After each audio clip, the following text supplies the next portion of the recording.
Bonjour tout le monde.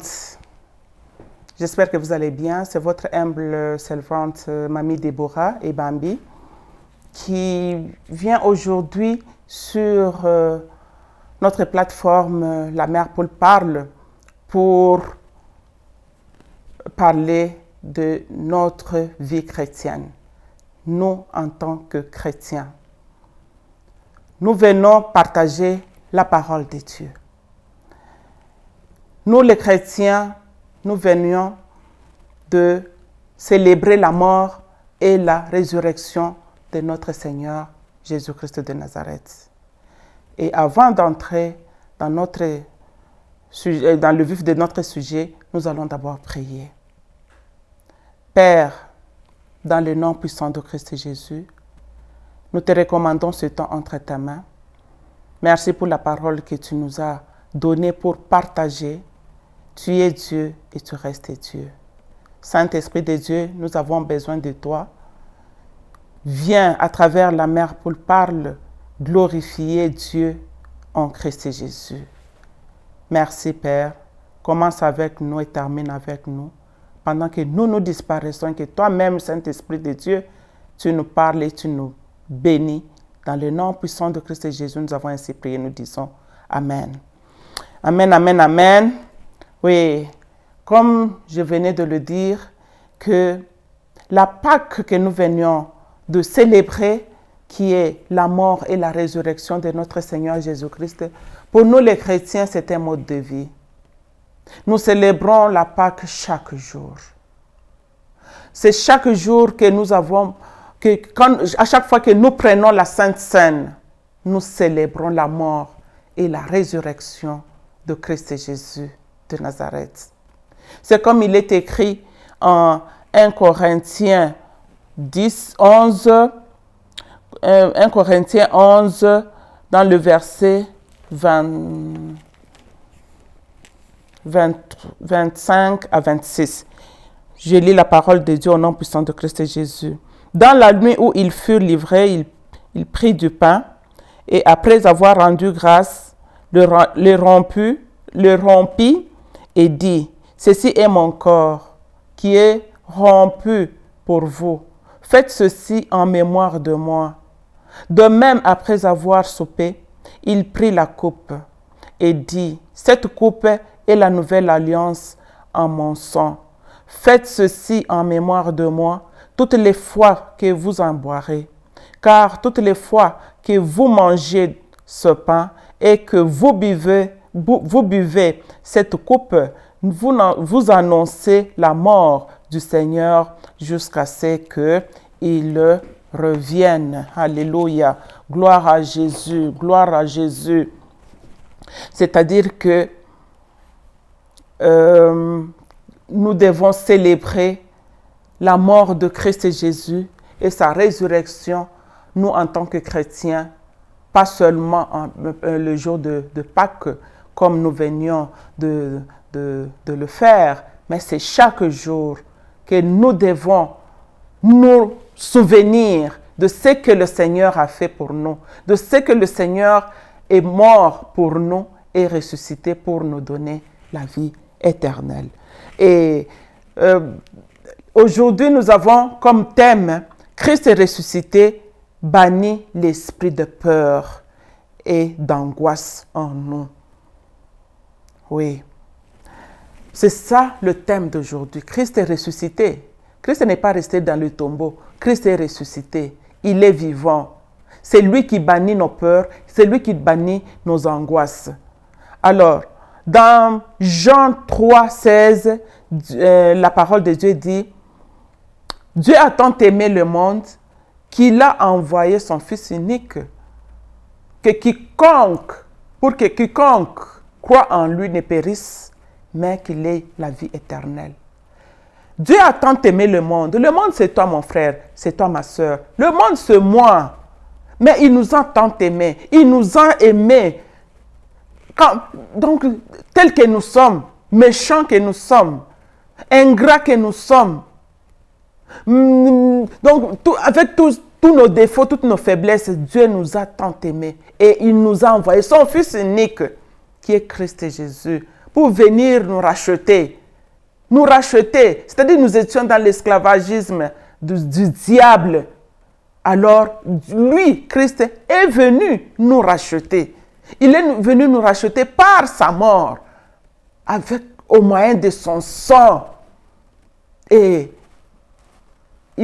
pour nous donner le salut et nous donner la vie éternelle par sa résurrection. Mon frère, ma soeur, il n'y a pas d'autre chemin pour le salut. Il n'y a que Christ. Christ est le seul chemin. Personne ne peut dire que non, c'est pas puisqu'elle fait des bonnes œuvres. Non, c'est puisque elle n'a pas tué, il n'a pas tué, il n'a pas fait ceci, il n'a pas fait cela. Et c'est ça, il a le salut. Ou bien il ira au paradis. Non. Le seul chemin, c'est Christ Jésus. C'est Christ Jésus de Nazareth. Et le salut, comme nous l'avons dit, comme je l'ai dit, c'est par Christ Jésus. Mais si tu n'as pas encore donné ta vie à Christ, puisqu'il faut commencer par là, il faut commencer par donner, l'accepter, l'inviter dans ta vie, mon frère, ma soeur. Si tu ne l'as jamais fait, fais-le. Voici l'opportunité qui t'est donnée pour le recevoir. Oui. En nous, nous savons qu'il y a des peurs, il y a des angoisses. La peur, c'est quoi? La peur, c'est toute émotion d'angoisse qui se produit par une situation dangereuse qui cause la panique en écrasant la paix. Oui, il y a beaucoup de peur en nous. Mais seulement, avoir peur, c'est tout à fait normal. Puisque quand tu te retrouves devant un lion, c'est normal que tu aies peur. C'est normal que je puisse avoir peur. Devant un serpent, c'est normal que nous puissions avoir peur. Devant un enfant qui joue avec un clou, on a peur qu'il puisse avaler ça. On a peur. On a peur de la mort. Tout ce qui peut causer la mort, on a peur de ça. Même les sorciers qui tuent les autres, ils ont peur de la mort. Ils vont se faire checker chaque mois, chaque 3 mois, chaque 6 mois pour qu'ils ne meurent pas. C'est pendant qu'eux, ils sont en train de tuer les gens. C'est pour dire que la peur est tout à fait normale. Et nous voyons que même Christ Jésus, il a eu peur, il a eu l'angoisse devant la coupe. À Gethsemane, il s'est retrouvé dans une situation qui lui a causé l'angoisse dans la chair, puisqu'il était 100% homme, 100% Dieu. En tant qu'homme, il avait l'angoisse de voir que son père lui a tourné le dos, de se retrouver devant la coupe de péché qu'il devrait prendre. Et ça causait en lui la peur. Pour dire que la peur ou l'angoisse, c'est une émotion, c'est normal. Ça devient mal quand ça devient un esprit, puisque derrière toute émotion ou bien tout sentiment, il y a un esprit. Il y a un esprit. Quand ça devient l'esprit de peur, c'est là où ça devient compliqué. Quand Jésus-Christ, à Gethsemane, quand il était dans cette situation d'angoisse, Dieu lui avait envoyé un ange. Nous pouvons lire ça en Luc, en Luc 22, versets 43 à 44. Pourquoi? Parce qu'il s'est retrouvé dans cette situation-là. Et Dieu lui avait envoyé un ange pour le fortifier. Pour le fortifier. Et toi, mon frère, et toi, ma soeur, quelles sont tes peurs? C'est la santé? Le docteur a dit quoi?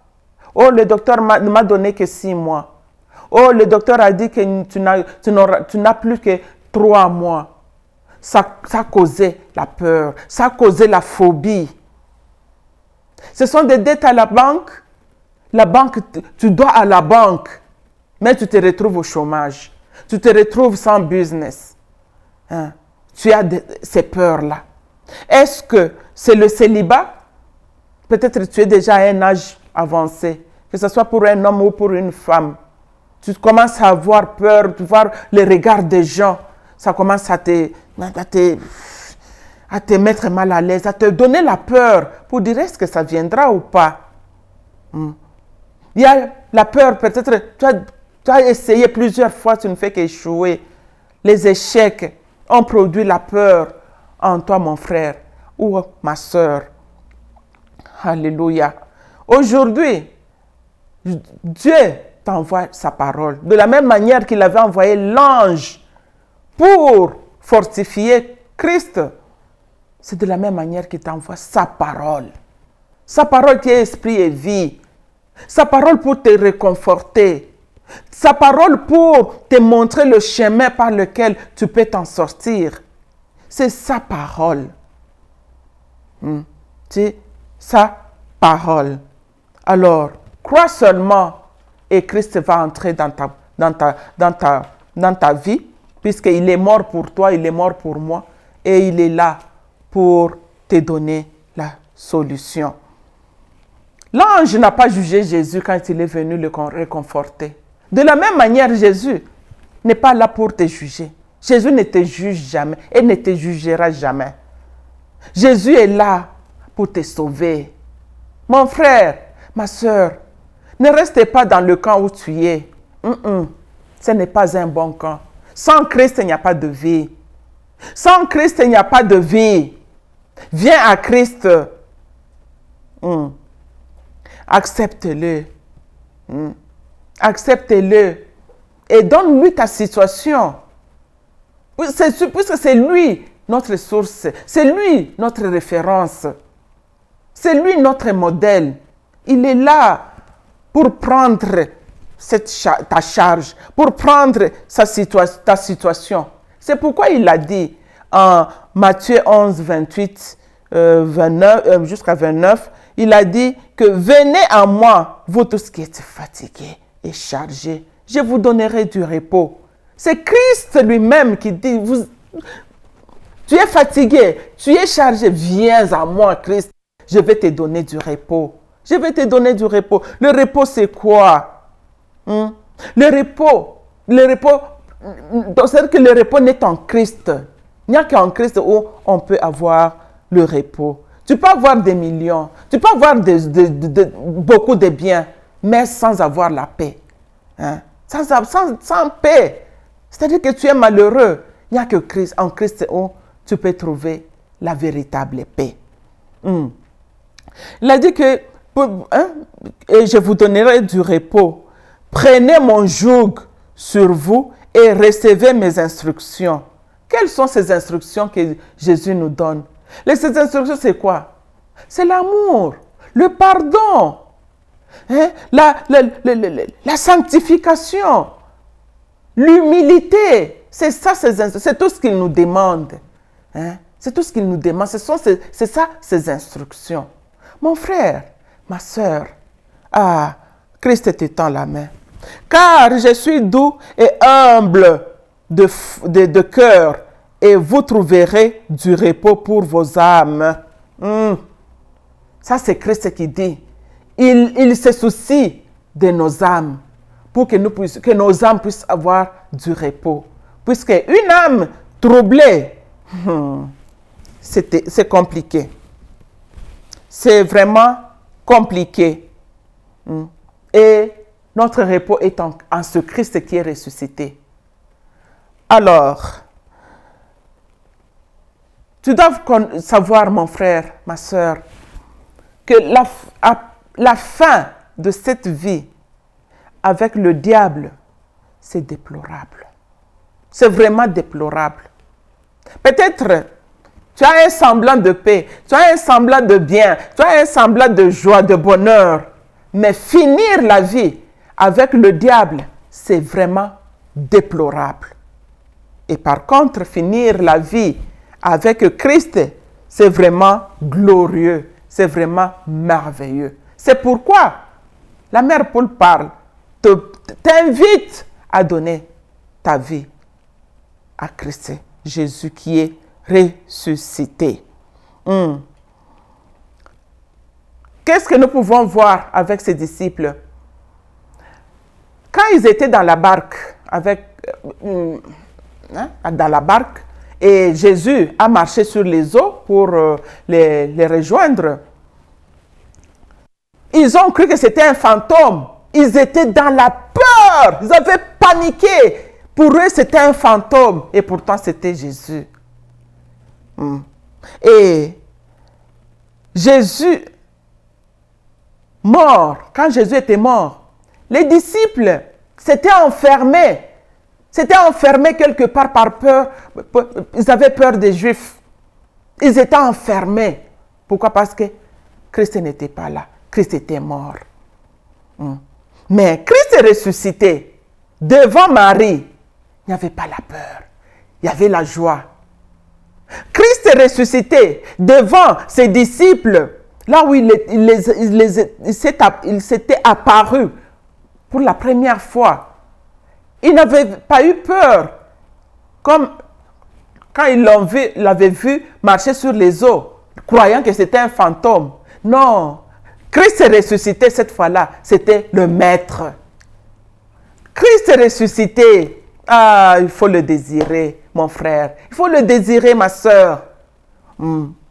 Et quand nous regardons les Écritures, Pierre a renié Christ.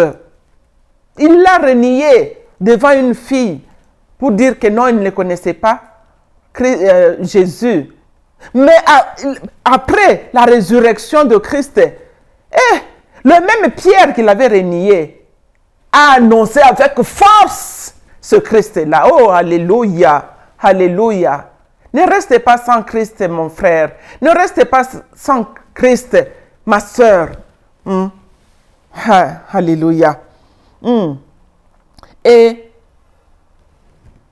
Christ ressuscité donne la joie. Il nous donne la paix. Il nous donne le repos. Il nous donne le repos. Quelle est ta situation, mon frère? Tu as besoin du repos. Tu as besoin de la paix. Peut-être que tu ne dors pas. Peut-être même devant un mets succulent. Tu n'arrives pas à bien manger. Pourquoi? Parce que tu n'as pas la paix. Il n'y a qu'en Christ que tu peux trouver la paix, la joie et le repos. Oh, glory to God. Alléluia. Alors, mon frère, ma soeur, je n'avais pas beaucoup à dire sur ça. C'est juste te dire que une âme troublée peut même se suicider.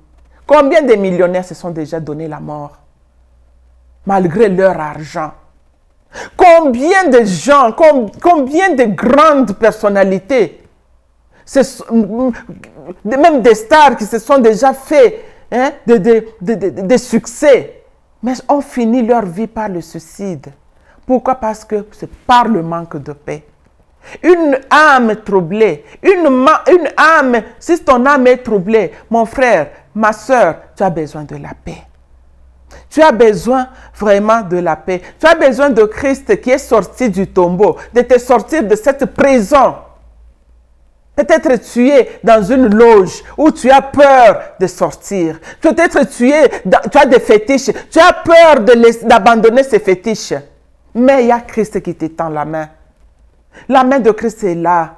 Dieu t'a tant aimé. Dieu m'a tant aimé qu'il nous a envoyé ce Christ-là. Quand il est mort, c'est pour nous racheter. Et il est ressuscité pour nous donner la vie éternelle. Et nous donner le repos avant que nous puissions monter vers le Père. Mais nous avons besoin de vivre, bien vivre ici sur terre en paix. Et la paix, c'est en Christ. Alléluia. Alléluia. Oh, Yahweh, Jesus, thank you, Lord. Merci. Alors, là où tu es, nous allons prier. Nous allons prier. Mon frère, je ne sais pas ce que tu as comme problème. Ma soeur, je ne sais pas ce qui t'a déjà arraché le sommeil. Je ne sais pas ce qui t'a déjà arraché même l'appétit, même le goût de vivre. Mais, au son de ma voix, s'il te plaît, accepte ce Jésus-là dans ta vie. Donne-lui cette charge. Donne-le-lui. Il te tend la main. Présente-lui ta situation. Il n'y a que lui qui est la solution. Alléluia. En tout cas, nous allons prier. En priant, présente ton problème à ce Jésus ressuscité.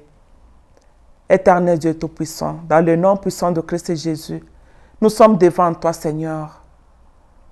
Oh Jésus, c'est vrai, tu as abandonné le trône de grâce, tu es descendu pour venir nous racheter. Oh Seigneur, méchants que nous sommes, mauvais que nous sommes, tu as accepté de venir nous racheter et tu l'as fait par ta mort. Alléluia. Oui, on t'a enterré, Seigneur, mais tu n'es pas resté dans la tombe. La tombe est vide. Tu es ressuscité, Père, pour nous donner le salut, pour nous donner le repos. C'est pourquoi, Père, nous te donnons nos vies. Seigneur, merci. Nous te donnons nos situations. Mon frère est devant toi, ma soeur est devant toi, avec tout ce qu'il a comme charge, tout ce qu'il a comme problème qu'il a déjà fatigué, pour que tu puisses lui donner du repos, pour que tu puisses me donner le repos. Seigneur, merci. Merci car tu es là pour nous donner juste ton joug qui est léger. Alléluia. Merci Père, merci Papa. Oh, mon frère, ma soeur, si tu n'as jamais donné ta vie à Christ, voici l'opportunité. Ne manque pas cette opportunité. Le lendemain ne nous appartient pas. Le lendemain ne nous appartient pas. On ne sait pas qu'est-ce qui peut arriver dans 3 minutes, ce qui peut arriver dans 2 minutes, dans 30 minutes, dans un jour. Ne manque pas cette opportunité de donner ta vie à Christ. C'est ça le premier pas à faire. C'est la chose la plus importante. Si tu es disponible, voici l'opportunité qui t'est offerte. Tu peux mettre ta main sur le cœur et répéter après moi. C'est une courte prière, elle est puissante. Fais-le avec foi. Seigneur Jésus, merci pour cette opportunité que tu me donnes de t'accepter dans ma vie. Je reconnais que je suis pécheur. Pardonne-moi. Je t'accepte dans ma vie. Dès maintenant, tu deviens mon Seigneur et mon Sauveur personnel. Oh Père, merci. Merci, fais de moi c'est que la personne que tu veux que je sois à la gloire de Dieu. Merci pour la vie éternelle. Merci Seigneur Jésus. C'est dans le nom puissant de Christ Jésus que j'ai ainsi prié et je dis Amen. Amen, amen, amen, amen, amen. En tout cas, soyez bénis, vous tous qui avez donné vos vies à Christ, soyez bénis. Bienvenue dans la grande famille de Dieu. Oh, en tout cas, il y a une fête au ciel. Pourquoi? Parce qu'il y a une seule âme qui s'est repentie. Une seule âme, qui est venue à Christ. En tout cas, soyez bénis, soyez bénis. Cherchez, si vous n'avez pas une église, cherchez une église où on peut vous encadrer, vous nourrir avec la parole de Dieu, car vous avez besoin de la croissance spirituelle. Encore une fois, soyez bénis. Alors, chers spectateurs, ne manquez pas de vous abonner, de laisser un commentaire, d'aimer ce que nous sommes en train de faire. En tout cas, nous avons besoin de votre soutien. Que Dieu vous bénisse abondamment. Merci.